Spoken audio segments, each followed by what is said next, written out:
مرحبا بعودتكم أيها الطلاب الكرام إلى درس الحديث من جديد، فحياكم الله وأكرمكم الله وزادكم الله شرفا وعزا.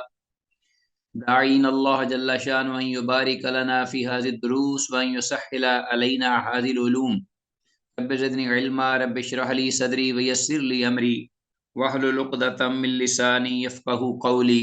رب يسر ولا تعسر وتمم بالخير. عزیز طلبہ، اللہ کے فضل و کرم اور اس کی توفیق سے مشکات المصابیح کے سلسلہ دروس کا یہ ایپیسوڈ نمبر 32 یہ آپ کے سامنے موجود ہے، 32واں سبق، اور ہمارے زیر مطالعہ احادیث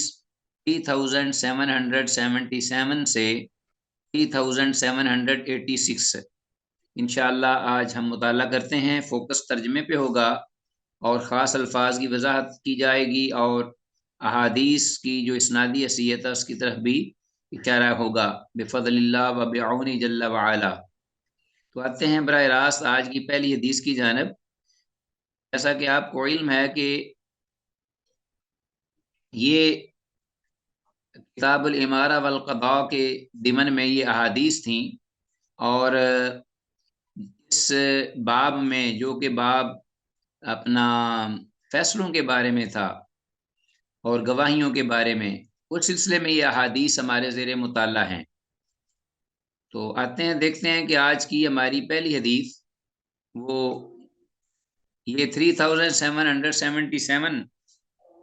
پاتے ہیں الحمدللہ اپنی حدیث کی جانب۔ وان عبداللہ بن انیس، یہ حدیث ہماری آج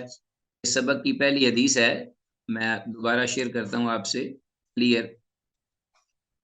عن عبداللہ بن انیس رضی اللہ تعالی عنہ قال، عبداللہ بن انیس رضی اللہ تعالیٰ عنہ سے روایت ہے، وہ کہتے ہیں قال رسول اللہ صلی اللہ علیہ وسلم، اللہ کے رسول صلی اللہ علیہ وسلم نے ارشاد فرمایا، ان من اکبر الکبائر الشرک باللہ، بڑے یعنی کبائر میں سے، بڑے گناہوں میں سے کبیرہ گناہ وہ ہے الشرک باللہ، اللہ کی ذات کے ساتھ شرک کرنا، وعقوق الوالدین اور والدین کی نافرمانی کرنا، والیمین الغموس اور جھوٹی قسم کھانا، والیمین الغموس، وما حلف حالف باللہ یمین صبر، وما حلف اور نہیں قسم کھائی یا اٹھائی حالف کسی قسم کھانے والے نے باللہ اللہ کے نام کی، یمین صبر انتہائی پختہ قسم، پختہ قسم، فادخل فیہا تو اس نے داخل کیا اس قسم میں، یعنی قسم کھاتے ہوئے، مثل جناح بعودۃ مچھر کے ایک بازو کے برابر بھی، یا مچھر کے پر کے برابر بھی، جھوٹ اس نے داخل کیا۔ فادخل فیہا مثل جناح بعودۃ الا مگر جعلت لگا دیا جاتا ہے، نقطۃ ایک نقطہ، سپاٹ یعنی بلیک سپاٹ، فی قلب ہی اس کے دل میں، علاقہ یوم القیامہ قیامت کے دن تک۔ یہ جھوٹ کے بدلے میں اللہ تعالیٰ اس کے دل کو سیاہ کرتا چلا جاتا ہے یہاں تک کہ وہ پورا سیاہ ہو جاتا ہے، اور یہ سیاہی قیامت کے دن تک اس کی باقی رہتی ہے، جب تک کہ وہ اس سے کلی طور پہ اجتناب نہ کرے، سچی توبہ نہ کر لے اور آئندہ سے اس سے باز نہ آ جائے۔ رواه ترمذی، امام ترمذی نے سے روایت کیا ہے، وقال هذا حدیث غریب، اور امام ترمذی کہتے ہیں کہ یہ حدیث غریب ہے۔ تو حدیث کے الفاظ جناح بعودۃ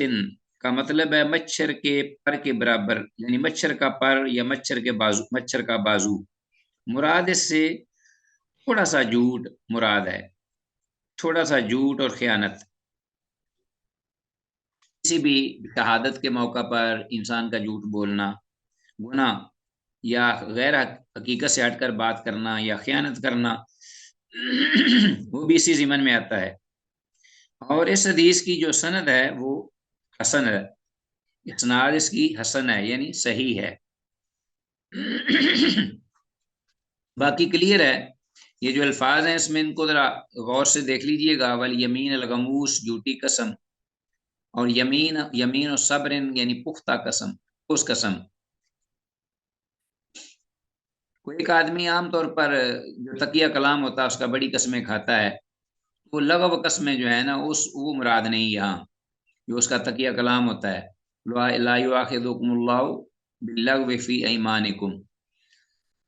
تو یہ پختہ قسم ہے جب خاص شہادت کے موقع پر کسی سے کہا جائے کہ کھاؤ اور وہ جانتا ہو اور وہ اس میں جھوٹ ملائے، والیاذ باللہ۔ آگے آتے ہیں عزیز طلباء، نیکسٹ حدیث ہمارے پاس 3778، وعن جابر رضی اللہ تعالی عنہ قال قال رسول اللہ صلی اللہ علیہ وسلم، حضرت جابر رضی اللہ عنہ سے روایت ہے، وہ کہتے ہیں کہ رسول اللہ صلی اللہ علیہ وسلم نے ارشاد فرمایا، لا یحلف احد عند منبری، نہیں کوئی قسم اٹھاتا کوئی ایک بھی، لا یحلف احد عند منبری ھذا، میرے اس منبر کے پاس، علی یمین آثمۃ، کوئی گناہ گار گناہ والی قسم، یعنی جھوٹی قسم مراد ہے سے گناہ والی قسم جو ہوتی ہے،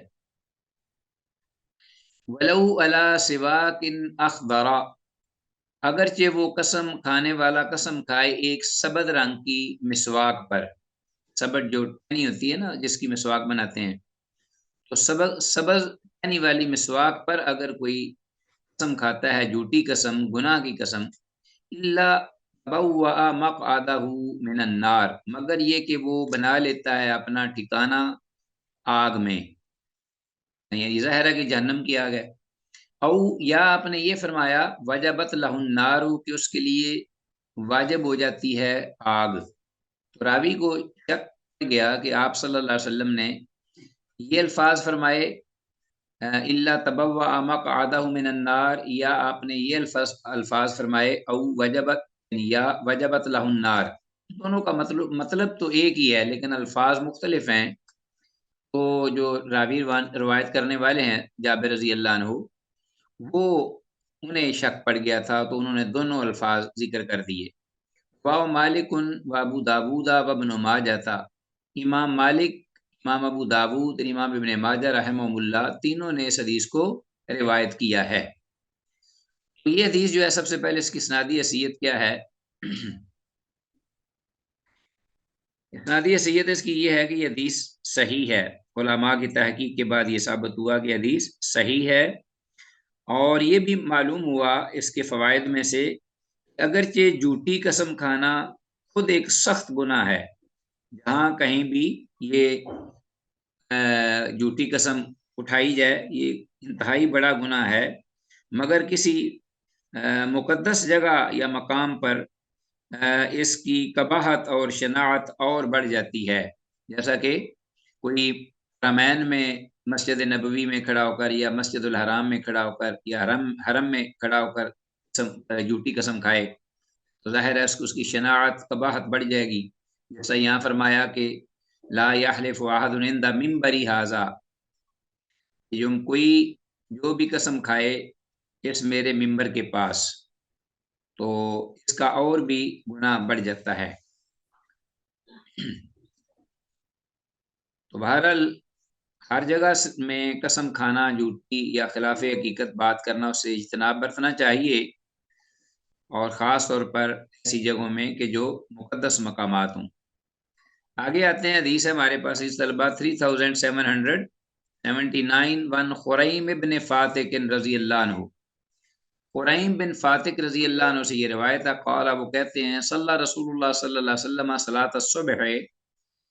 رسول اللہ صلی اللہ علیہ وسلم نے فجر کی نماز صبح کی پڑھی، لما انصرف، تو پھر جب آپ فارغ ہوئے اس نماز سے، قام قائما، آپ کھڑے ہوئے، فقال، تو آپ نے فرمایا، عدلت شہادت الزور بالاشراک باللہ، اللہ اکبر، عدلت برابر کر دی گئی ہے، شہادت الزور جھوٹی گواہی، بالاشراک باللہ اللہ کے ساتھ شرک کرنے کے عمل کے، یعنی اللہ کے ساتھ شرک کرنے کے برابر جھوٹی گواہی کو قرار دے دیا گیا ہے، ثلاث مرات، یہ آپ نے 3 بار یہ بات فرمائی، ثم قرأ، پھر آپ نے یہ آیت مبارکہ تلاوت فرمائی، یہ کہہ کر،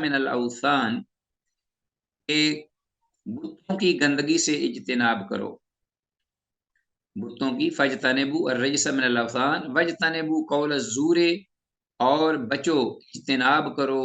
جھوٹی بات یعنی جھوٹی شہادت وغیرہ سے،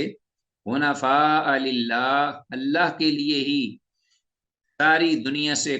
کٹ کر اللہ ہی کے لیے ہوتے ہوئے، خاص، اپنے آپ کو خاص کرتے ہوئے اللہ کے ساتھ، غیر مشرکین بہی، کہ اللہ کے ساتھ، اللہ کے لیے اس کے ساتھ شرک نہ ٹھہراتے ہوئے کسی بھی چیز کو، تو تم بچو جھوٹی گواہی سے بھی۔ رواہ ابو داود و ابن ماجہ، امام ابو داود اور امام ابن ماجہ نے اسے روایت کیا ہے، دونوں نے۔ یہ حدیث جو ہے، یہ اس حدیث کی اسناد ضعیف ہے، کمزور ہے، کہ سند میں، اس لیے کہ سند میں حبیب بن النعمان مستور راوی ہے، جبکہ زیاد الاصفری جو کہ ابو سفیان اصل میں، یہ مجہول الحال ہے، ہو گیا جی۔ اور اس اعتبار سے یہ دو اس میں علتیں ہیں سند کے اندر، حبیب بن النعمان مستور ہے، اور زیاد الاصفری جو ہے ابو سفیان، وہ مجہول الحال ہے، مجہول ہے۔ حدیث میں شہادت الزور، یعنی قرآن مجید کی جو آیت ہے نا، یعنی حدیث میں یہ جو شہادت الزور کا ذکر کیا گیا، عدلت شہادت الزور، اس سے مراد ہے جھوٹی گواہی، اور یہ جیسے قرآن مجید میں قول الزور ہے جھوٹی بات، تو اس سے مراد جھوٹی قسم وغیرہ یا جھوٹی گواہی اب اسی میں شامل ہیں۔ آگے آتے ہیں عزیز طلبہ، ہمارے پاس حدیث ہے جو کہ 3780، ورواه احمد، اسی متن کو، اسی حدیث کو جو اوپر ہم نے پڑھی ہے، ذکر کی ہے ابھی، یہ اسے امام احمد نے روایت کیا ہے مسند احمد میں، ترمذی اور امام ترمذی نے بھی روایت کیا ہے، ان ایمن ابن خریم، ایمن بن خریم سے، ابھی سے، الا، مگر، ان ابن ماجہ تھا، لم یذکر القراء، امام ابن ماجہ نے اپنی سنن ابن ماجہ میں اس حدیث کو ذکر کرتے ہوئے رسول اللہ صلی اللہ علیہ وسلم کی جو قرات کردہ یعنی آیت مبارکہ ہے، اس کو ذکر نہیں کیا، باقی امام ابن ماجہ نے بھی دیگر محدثین کے ساتھ اس حدیث کو انہی الفاظ میں ذکر کیا، یعنی فَاجْتَنِبُوا الرِّجْسَ مِنَ الْأَوْثَانِ وَاجْتَنِبُوا قَوْلَ الزُّورِ حُنَفَاءَ لِلَّهِ غَيْرَ مُشْرِكِينَ بِهِ، یہ امام ابن ماجہ نے روایت نہیں کی یہ الفاظ، قرآن مجید کی آیت آپ کا تلاوت کرنا یا پڑھنا، باقی امام ابن ماجہ نے دیگر محدثین کے ساتھ پوری حدیث کو ذکر کیا ہے۔ اور یہ حدیث بھی، یہ 3780 جو ہے، یہ حدیث بھی اپنی پہلی حدیث کی طرح، چونکہ وہ بھی ضعیف ہے، لہذا اسی طرح یہ حدیث بھی اس سند کے ساتھ، اپنے اس مخرج کے ساتھ یہ بھی ضعیف ہے، سابقہ حدیث کی اسنادی حیثیت کو آپ ملاحظہ کر لیں، اور وہی حکم اس حدیث کا ہے، کیونکہ وہی متن ہے، سیم متن ہے، صرف اس میں جو راوی ہیں وہ بدلے ہیں، اور یہ اوپر والی حدیث کے راوی جو ہیں وہ خریم بن فاتح کے ہیں، جبکہ نیچے والی حدیث جو ہے اس کے راوی جو ہیں وہ ایمن بن خریم ہیں، ٹھیک ہے جی، خریم کے بیٹے ایمن۔ اللہ اکبر۔ آگے ہمارے پاس 3781 حدیث عائشہ رضی اللہ تعالیٰ عنہ سے، قالت، وہ کہتی ہیں، قال رسول اللہ صلی اللہ علیہ وسلم، کہ اللہ کے رسول صلی اللہ علیہ وسلم نے ارشاد فرمایا، لا تجوز شہادت خائن، ایک تو جو خیانت کرنے والا مرد ہے اس کی گواہی جائز نہیں، جائز نہیں مراد یعنی قبول نہیں کی جائے گی، اور اسی طرح ولا خائنۃ، اور نہ ہی خیانت کرنے والی کسی خاتون عورت کی گواہی کو قبول کیا جائے گا یا اعتبار کیا جائے گا، نہیں، ولا مجلود حدن، اور نہ ہی اس شخص کی گواہی کو جس پر حد قائم کی گئی ہو، اس کی گواہی کو بھی ولا مجلود حدن، حد کے طور پر جس کو کوڑے لگائے گئے ہوں یا حد لگائی گئی ہو، سزا دی گئی ہو، ولا ذی غمر علی اخیہ، اور نہ ہی اس شخص کی جو دشمنی رکھتا ہے، ذی غمر دشمنی نہ رکھنے والا، علی اخیہ اپنے بھائی پر، یعنی اپنے بھائی کے بارے میں جو دشمنی رکھتا ہے اپنے دل میں، تو اس کی بھی گواہی اس کے بھائی کے بارے میں قبول نہیں کی جائے گی، نہ ہی اس کا کوئی اعتبار ہوگا۔ ولا ذنین فی ولاء، اور نہ ہی وہ متہم شخص ولا میں یعنی وہ غلام جو کہ آزاد کردہ ہو مثلا، اور وہ دعویٰ کرے مجھے فلاں نے آزاد کیا، حالانکہ اس نے آزاد نہیں کیا، کسی اور آقا نے اس کو آزاد کیا تھا، لیکن وہ اس آزادی کو کسی اور غلام آقا کی طرف منسوب کر رہا ہے، تو اس پر اتہام ہے اس بات کا۔ ولا ذنین، اور نہ ہی متہم شخص، فی ولائن ولا میں، ولا قرابت، اور نہ ہی قرابت دار اپنے قریبی ترین رشتہ دار کے بارے میں اس کی گواہی قبول ہوگی، مثلا باپ کی بیٹے کے بارے میں گواہی، یا بیٹے کی باپ کے حق میں گواہی قبول نہیں، اسی طرح آقا کی اپنے غلام کے بارے میں، اس طرح بھائی کی بھائی کے بارے میں، یہ قرابت داری جو قریبی ہے اس میں بھی کسی کی گواہی جو ہے وہ قبول نہیں ہوگی۔ وللقانع مع اہل البیت، اور نہ ہی وہ سرپرست یا نگران شخص، وللقانع جو کہ کسی ایک ہی گھر میں اہل بیت کے یعنی گھر والوں کے ساتھ رہتا ہے اور ان کی نگرانی کرتا یا ان کے ساتھ رہتا، زندگی گزارتا ہے، تو اس شخص کی بھی اس گھر کے افراد میں سے کسی فرد کے بارے میں گواہی جو ہے وہ قبول نہیں کی جائے گی، کیونکہ خیانت کا امکان ہے،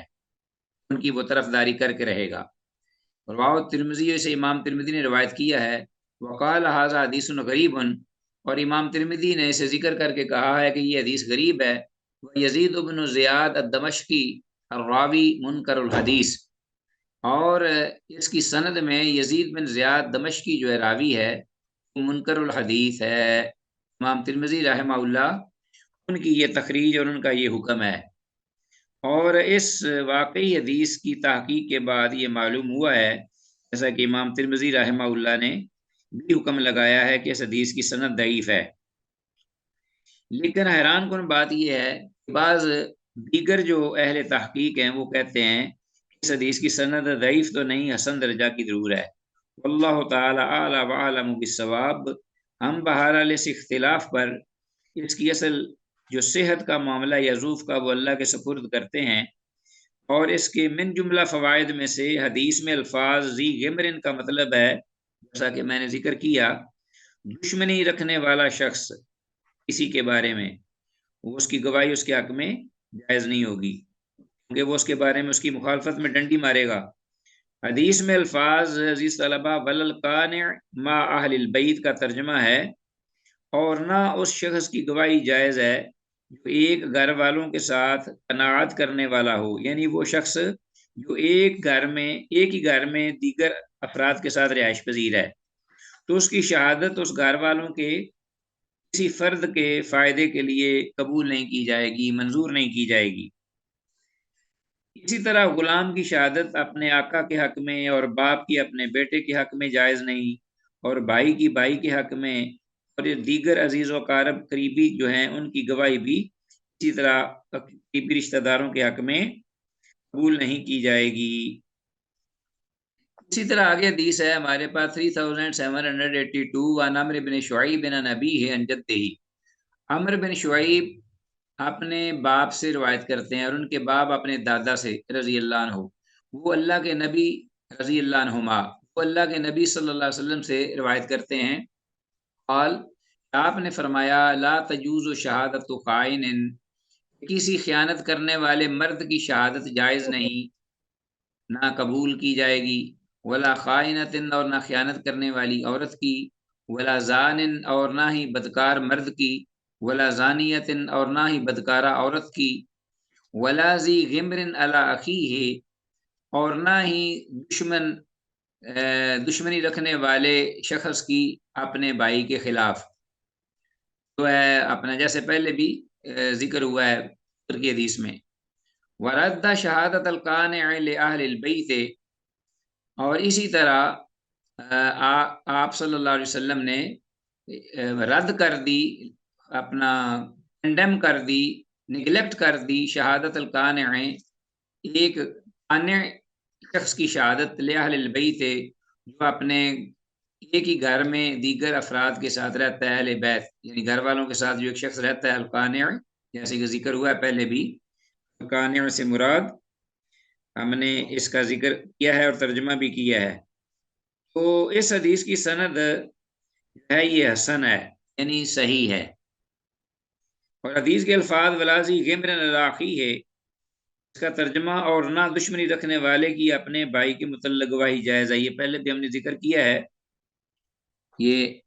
عن ابی ہریرہ، ابو ہریرہ رضی اللہ تعالیٰ عنہ سے یہ حدیث مروی ہے، الرسول اللہ صلی اللہ علیہ وسلم قال، وہ اللہ کے رسول صلی اللہ علیہ وسلم سے مرفوع بیان کرتے ہیں کہ آپ نے فرمایا لا تجوز شہادت بدوی علی صاحب قریہ، کہ بدوی کی گواہی جائز نہیں، قبول نہیں، علی صاحب قریۃ، ایک قصبے میں رہنے والے یا شہری شخص کے خلاف۔ تو یہ بھی بات جو ہے اس کے پیچھے کیا حکمت ہے اور کس لیے اس کو روکا گیا ہے۔ رواه ترمذی و ابن ماجہ، امام ترمذی نے سے روایت کیا ہے اور امام ابن ماجہ نے اس حدیث کو روایت کیا ہے۔ تو حدیث کی اسناد صحیح ہے، سند کے اعتبار سے یہ حدیث صحیح ہے، اور حدیث کے الفاظ لا تجوز شہادت بدوی علی صاحب قریۃ، اس کا ترجمہ جیسا کہ میں نے ذکر کیا ہے کہ جنگلی کی یا گنوار کی یا جاہل کی جو بھی بستی کے رہائش پذیر پر گواہی جائز نہیں۔ بستی سے مراد قصبہ یا وہ ایک متمدن جگہ جہاں تعلیم ہو، جہاں جو ہے وہ لوگ پڑھے لکھے زیادہ ہوں۔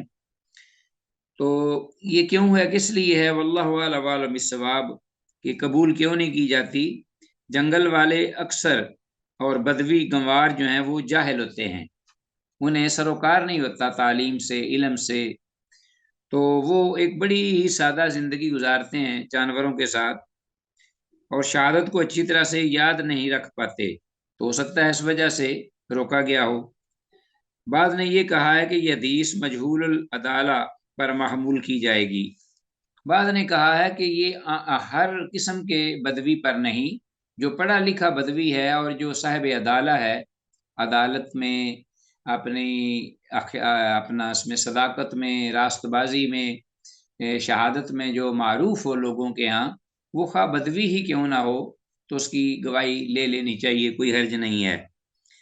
علماء اہل حدیث کے نزدیک جو شخص عادل نہ ہو تو اس کی شہادت مقبول نہیں، وہ خواہ شہری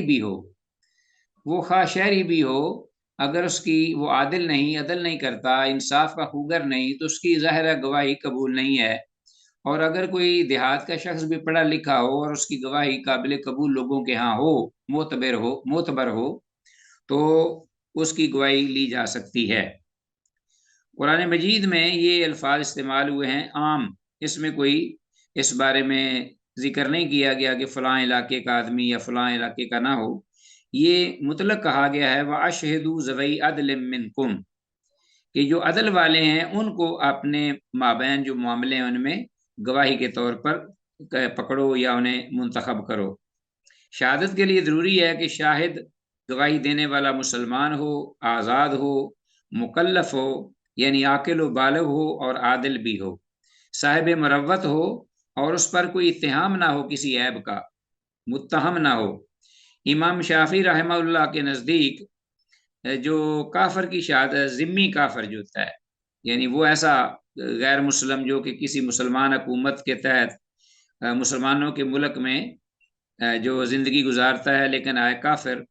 تو ایسا ذمی جو ہے اس کی گواہی قبول نہیں ہے مسلمانوں کے بارے میں۔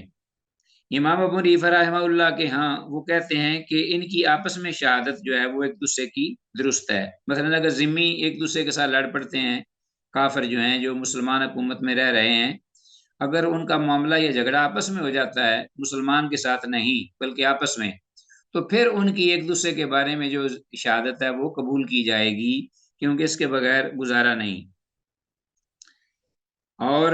اسی طرح نابالغ لڑکوں کی شہادت بھی درست نہیں ہے۔ چھوٹے بچے جو ہیں گلیوں میں اچھلنے کودنے والے پھرنے والے عموماً جھوٹ بولتے ہیں، اور جب ان سے کوئی پوچھا جائے کسی چیز کے بارے میں تو وہ صحیح بات نہیں کہتے، بلا وجہ جو ہے نہ ہی انہیں اس بات کا احساس ہوتا ہے کہ جھوٹی گواہی دینے کا کتنا گناہ ہے۔ تو جس کی طرف داری وہ کر رہا ہو یا جس کا کوئی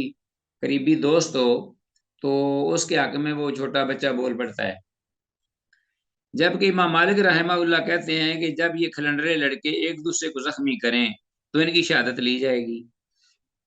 امام مالک رحمہ اللہ کہتے ہیں کہ اگر بچے لڑ پڑیں گلی میں، کھلنڈرے چھوٹے، اور ایک دوسرے کو زخمی کر دیں، تو اب تو کوئی اور تو پاس ہے نہیں، اب تو انہی سے ہی کسی طریقے سے گواہی لینی پڑے گی۔ تو اس لیے ایسے حالات میں ان سے گواہی بھی لی جا سکتی ہے تاکہ معاملہ تہ تک پہنچ سکے۔ واللہ تعالی اعلی وعلم بالصواب۔ تو یہ تھی اس کی تفصیل، اس حدیث کی وضاحت۔ کچھ آگے ہے 3784 حدیث ہمارے پاس عوف بن مالک رضی اللہ تعالیٰ عنہ سے یہ روایت ہے، ان النبی صلی اللہ علیہ وسلم قضا بین رجلین، کہ اللہ کے رسول صلی اللہ علیہ وسلم نے دو آدمیوں کے درمیان فیصلہ فرمایا کسی جھگڑے کے بارے میں، جھگڑا تھا ان کا آپس میں۔ فقال المقضی علیہ لما ادبر، تو وہ شخص جس کے خلاف فیصلہ کیا گیا تھا، المقضی علیہ لما ادبر، جب وہ واپس پلٹنے لگا اپنے گھر کی جانب یا واپس جانے لگا، تو اس نے کیا کہا؟ اس نے یہ الفاظ کہے، حسبی اللہ و نعم الوکیل، اللہ میرا کافی ہے میرے لیے اور وہ بہتر کارساز ہے۔ فقال النبی صلی اللہ علیہ وسلم، تو اللہ کے نبی صلی اللہ علیہ وسلم نے سن کر فرمایا، ان اللہ تعالی یلوم علی العجز، کہ اللہ تعالیٰ جو ہے وہ ملامت کرتا ہے عاجزی پر، بے بسی پر، ٹھیک ہے، اللہ اکبر۔ ولیکن علیک بالقیس، اور لیکن تجھ پر تھا کہ تو عقل سے کام لیتا۔ فَإِذَا غَلَبَكَ أَمْرٌ، تو اگر کوئی معاملہ تجھ پر غالب آ چکا، یعنی تیرے خلاف کوئی فیصلہ ہو چکا، تو یہ کوئی ایسی بات نہیں کہ کسی کے خلاف فیصلہ نہیں ہوتا، ہو بھی جاتا ہے۔ تو فقل، کو بہت بڑا معاملہ تجھ پہ ہو گیا ہے، ہو جاتا، تو یہ الفاظ کہتا، فقل حسبی اللہ ونعم الوکیل، کہ میرے لیے کافی ہے اللہ اور وہ بہتر کارساز ہے۔ ابو داود، اسے امام ابو داود نے روایت کیا ہے۔ تو یہ حدیث یعنی سند کے اعتبار سے حسن ہے، جبکہ بعض اہل علم نے تحقیق کے بعد یہ ثابت کیا ہے کہ یہ حدیث ضعیف ہے، حدیث صحیح نہیں ہے۔ تو بہرحال اہل علم کے مابین اختلاف ہو گیا ہے کہ حدیث بعض کہتے ہیں صحیح ہے، بعض کہتے ہیں ضعیف ہے۔ تو ہم حسب معمول آپ یہ معاملہ اللہ کی جانب سونپتے ہیں، لیکن یہ بات ضرور ہے کہ جو وضوف ہے وہ اتنا شدید نہیں، کیونکہ جس حدیث کے بارے میں اختلاف ہو جائے، کوئی کہے کہ یہ صحیح ہے، کوئی کہے کہ یہ ضعیف ہے، تو اس کا مطلب یہ ہے کہ اگر ضعف ہے بھی تو بہت تھوڑا ہے، تو وہ صحت کے قریب ہے حدیث، تو اس کو ہم اگنور نہیں کر سکتے، لیکن ہم یہ ضرور کہیں گے کہ واللہ اعلم وعلم بالصواب۔ اب یہ رسول اللہ صلی اللہ علیہ وسلم نے حسبی اللہ ونعم الوکیل اس کے کہنے پر جو الفاظ فرمائے، یعنی اسے کہ آپ کو یہ بات ایسے موقع پر کہنے کی ضرورت نہیں تھی، اس لیے کہ فیصلہ کسی کے خلاف چھوٹی معمولی بات پر ہو بھی جاتا ہے، تو معلوم ہوتا ہے کہ یہ کوئی فیصلہ بہت ہی کوئی بڑا نہیں تھا، کوئی گمبھیر نہیں تھا کہ جس پر بڑی کوئی سزا ہوتی، یا کوئی مطلب معمولی فیصلہ ہوگا تو نبی کریم صلی اللہ علیہ وسلم نے اس کے خلاف کر دیا، تو اس نے اپنا جو ہے یہ الفاظ کہے، تو کوئی معمولی بات ہوگی، زیادہ بہت بڑا کوئی معاملہ نہیں ہوگا کہ جس پر آدمی جو ہے وہ پریشان بھی ہو اور اس کو سزا بھی ہو یا اس کو کوئی اپنا سرزنش کی جائے۔ تو اس لیے آپ نے یہ بات کہی کہ کوئی بہت بڑا معاملہ ہوتا تیرے خلاف یا کوئی اپنا تکلیف دہ صورتحال بنتی تو پھر یہ الفاظ کہتا۔ تو بہرحال مراد یہ ہے کہ مقدمہ میں ہار جیت ایک معمولی بات ہے، ہو بھی جاتی ہے، اس پر ایسا کلمہ کہنے کا کیا مطلب؟ اسے اگر کہنا ہی تھا تو کسی نہایت ہی اہم معاملے میں مغلوبیت کے وقت کہے، تو اس لفظ کو یعنی کھیل نہ بنایا جائے، یہ ہے مراد۔ اور دوسری یہ بھی بات تھی کہ جیسا کہ یہ الفاظ اس نے جو کہے تھے رسول اللہ صلی اللہ علیہ وسلم کے فیصلے کے جو آپ نے دیا تھا اس کے خلاف، اس پر اس نے یہ کہے، تو یہ قسم کا ایک اشارہ ہے الفاظ میں، اگرچہ یہ الفاظ بڑے اچھے اور پاکیزہ ہیں، لیکن نبی صلی اللہ علیہ وسلم کے فیصلے کے مقابلے میں الفاظ کہنا یہ اس بات کا ایک قسم کا اشارہ ہے، یا اس قسم کی طرف میلان ہے کہ وہ آدمی اس کو یہ بات پسند نہیں آئی کہ میرے خلاف فیصلہ ہوا ہے تو اس نے یہ الفاظ کہے ہیں۔ تو بہرحال جو بھی بات ہے تو اس پر نبی صلی اللہ علیہ وسلم نے اسے یہ بات فرمائی۔ اچھا جی، آگے حدیث 3785 وان بحث بن حکیم ان ابیہ ان جدہ۔ بحث بن حکیم رحمہ اللہ اپنے باپ سے روایت کرتے ہیں اور ان کے باپ اپنے دادا سے، اور ان کے دادا جو ہیں وہ روایت کرتے ہیں کہ ان النبی صلی اللہ علیہ وسلم حبس رجل فی تہمۃ، کہ اللہ کے نبی صلی اللہ علیہ وسلم نے ایک آدمی کو حبسا بند کر دیا، یعنی قید کر دیا، حبس رجل فی تہمۃ کسی تہمت کی بنا پر، ہاں جی کسی شخص نے اس پر کوئی بلیم لگایا کہ اس نے ایسا ایسا کام کیا ہے، تو نبی صلی اللہ علیہ وسلم نے اس کو پکڑ کر اندر کر دیا، یعنی اس کو قید کر دیا۔ رواہ ابو داود وزاد ترمذی و نسائی، امام ترمذی اور امام نسائی نے جو روایت ذکر کی ہے یہ بحث بن حکیم سے، اس میں آگے یہ بھی الفاظ ہیں ثم خلى عنہ، تو پھر آپ نے اس کو چھوڑ بھی دیا، یعنی اس کو بند کیا، قید کیا، تو پھر آپ نے اس کو بعد میں چھوڑ بھی دیا۔ تو اس حدیث سے یہ ایک تو معلوم یہ ہوتا ہے کہ یہ حدیث ایک تو سند کے اعتبار سے حسن ہے، ٹھیک ہے جی، یعنی صحیح ہے، اور حدیث کے الفاظ حبس رجل فی تہمۃ کو انڈر لائن کیجئے، ان کا ترجمہ ہے الفاظ کا کہ آپ صلی اللہ علیہ وسلم نے ایک آدمی کو تہمت پر قید میں رکھا، مطلب یہ ہے کہ کسی آدمی نے اس پر کسی جرم کا دعویٰ کیا تھا اور جب تحقیق کی گئی تو اس کا جرم ثابت نہ ہوا تو پھر آپ نے اسے چھوڑ دیا۔ اور یہ بھی معلوم ہوا اس حدیث سے کہ قید کرنا شریعت میں جائز ہے،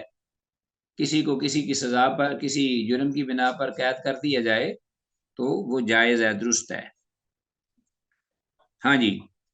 تو عزیز طلبہ آتے ہیں الفصل الثالث، تیسری فصل ہے اسباب کی، اور یہ ہمارے آج کے سبق کی یہ آخری حدیث ہے۔